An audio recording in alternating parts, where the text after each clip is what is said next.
Hello and a very warm welcome to St Peter's Church in the village of Tandridge in southeast England. This is a very historic site, worthy of some exploration, so let's wander in through the Lich Gate and have a look around. Now, the other thing that I want to talk about whilst we're here is the famous 19th century architect George Gilbert Scott. So before we go any further, let's just have a quick look at him.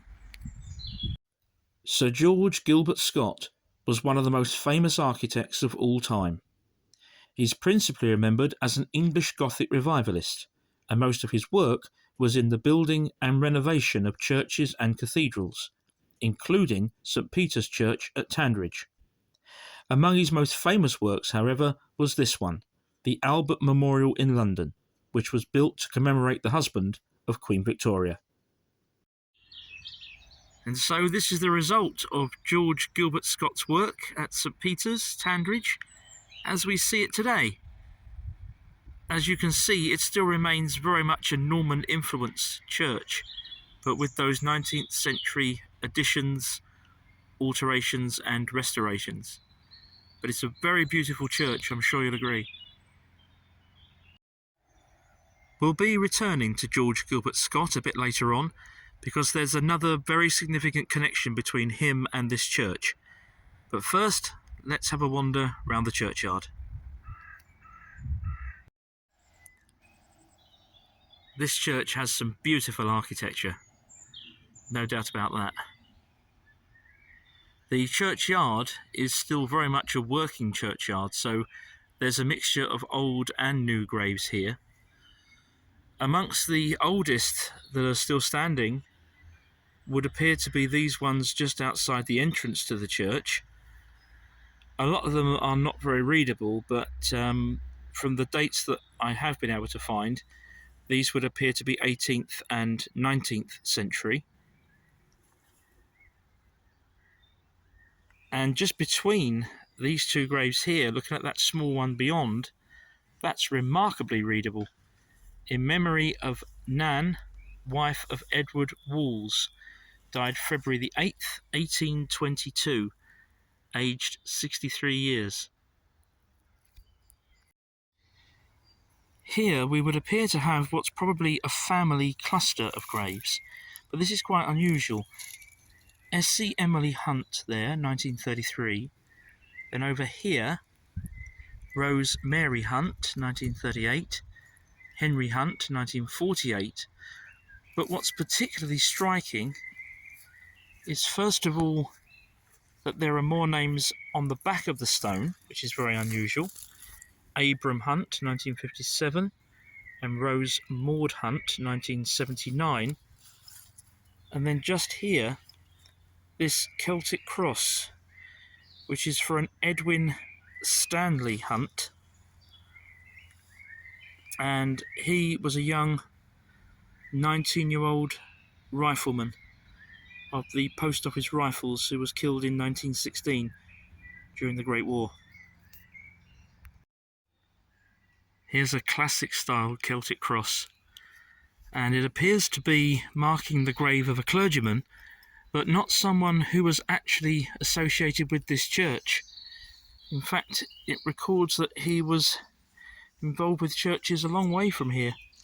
It says, in loving memory of Headley Wilson, priest, rector of Broughton Sulney in Nottinghamshire, and formerly vicar of Cherry Hinton in Cambridgeshire, at rest February the 4th, 1907, aged 57. And a famous quote on the side here. For now we see through a glass darkly, but then face to face. We're round at the back of the church now, where again we have some very old graves. This one here is unreadable, but judging by the ornate ironwork, I think we're looking at something Victorian.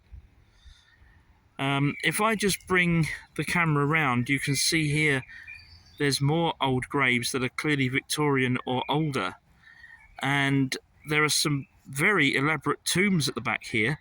Again, sadly unreadable and actually quite overgrown, but Victorian or older, no doubt. A whole cluster of graves here that are around 200 years old.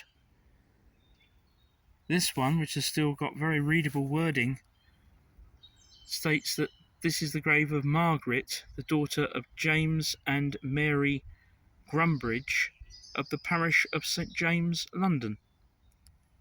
She died in 1826. There are some more very striking graves and some more of that beautiful church architecture as we make our way further around the outside.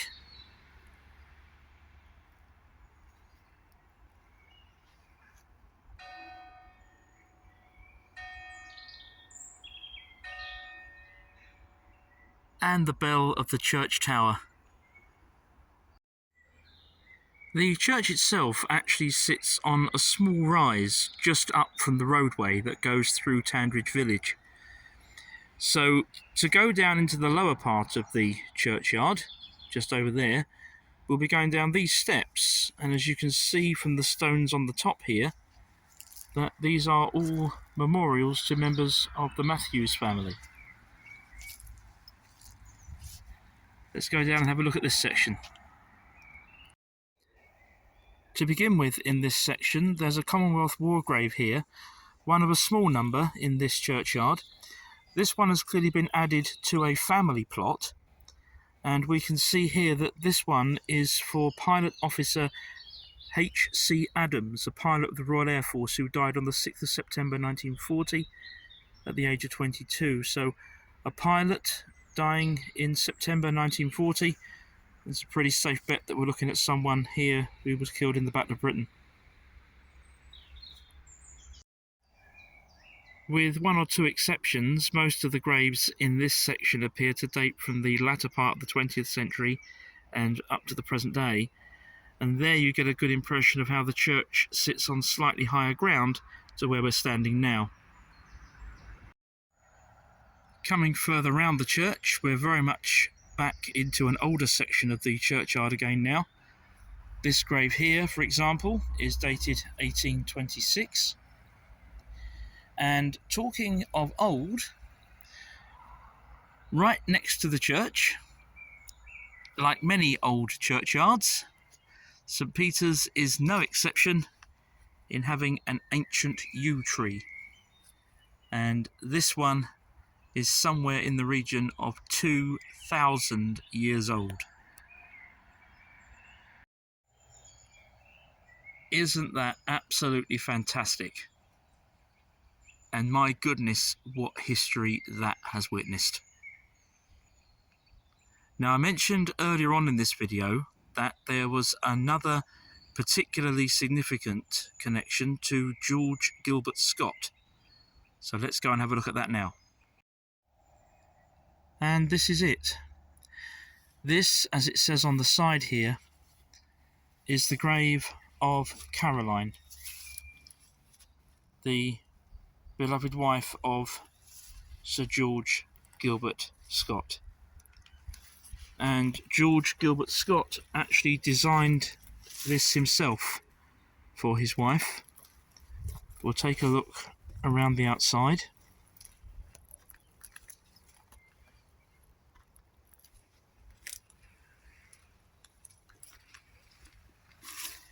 And it says that she died here in this parish.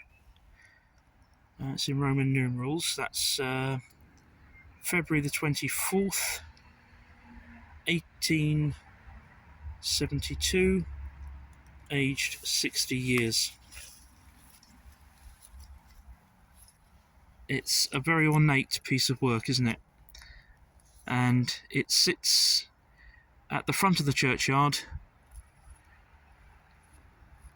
and there's the yew tree and the church itself just beyond. Just before we leave the church, I felt I had to show you the view that you can see from outside. That is a classic image of the North Downs where we are today. Isn't that absolutely beautiful? Well, that concludes our look at St Peter's Church, Tandridge, and its connections with the 19th century architect George Gilbert Scott. Thank you very much indeed for being with me today. I hope you've enjoyed it. If you haven't already subscribed to the channel, please do so, and remember to press the notification bell as well. Thank you again, and bye for now.